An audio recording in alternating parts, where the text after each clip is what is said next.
The struggles that I'm going through now are bigger than I can really handle on my own. So I'm going to attend a group therapy session to hopefully get some insight from people that have been through this phase of a very difficult time. I want to move forward with my own father.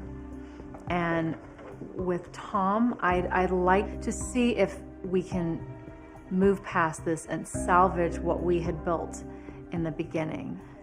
Joanna's not alone in dealing with a huge life adjustment.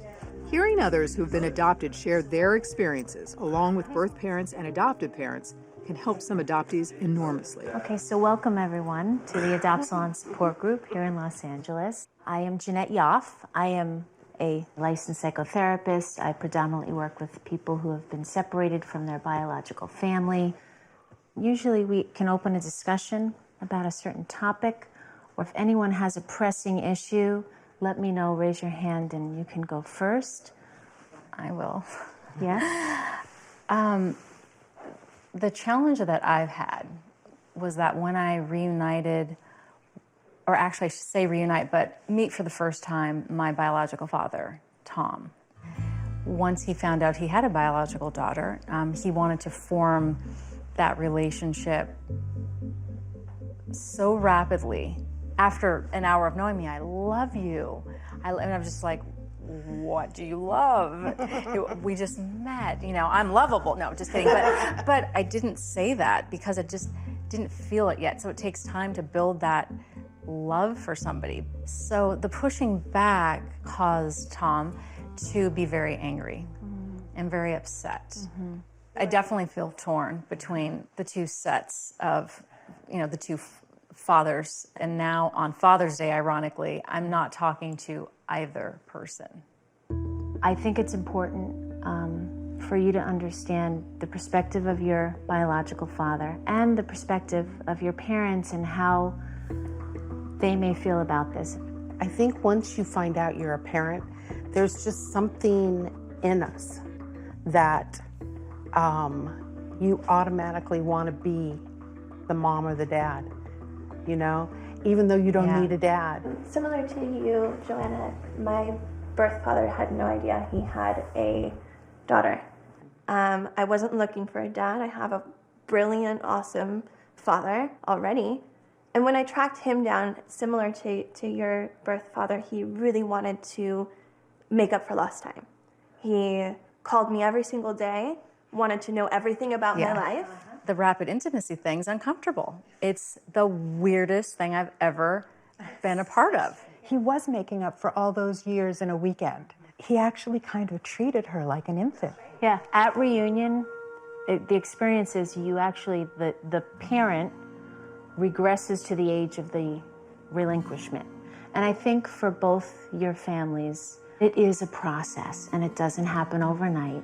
It can take years and it can take a lifetime.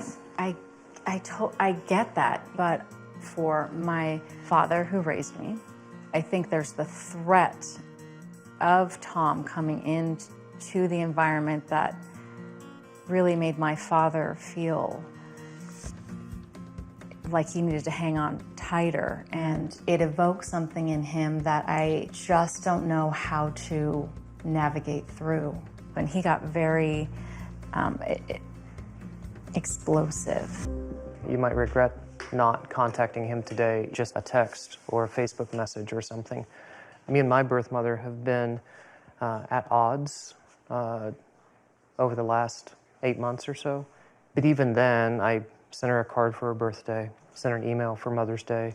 I'm not trying to put you in an uncomfortable position. I appreciate the feedback. As a father, I appreciate hearing, even if I'm in conflict.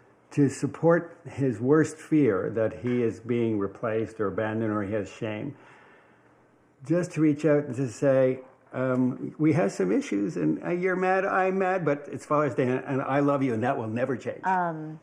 That's good advice. Not communicating is actually, you're communicating That's a more. communication. That's a form of communication. Well said.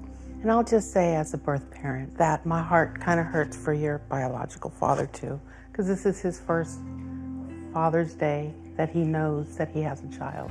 I know. Yeah. I know. I put them both in a corner, and I just didn't want to be hurt. Would you feel comfortable sending Tom a message that says, I hope you had a good Father's Day? Would that be different than wishing him a happy Father's Day? That's great. Yes. The way that's phrased, Yeah. I could actually send that to both men. Very good suggestion. I really appreciate all the input because that was very valuable. All the different insight, that gives me a lot to think about, so I really appreciate you guys sharing with me. The group therapy session was very enlightening.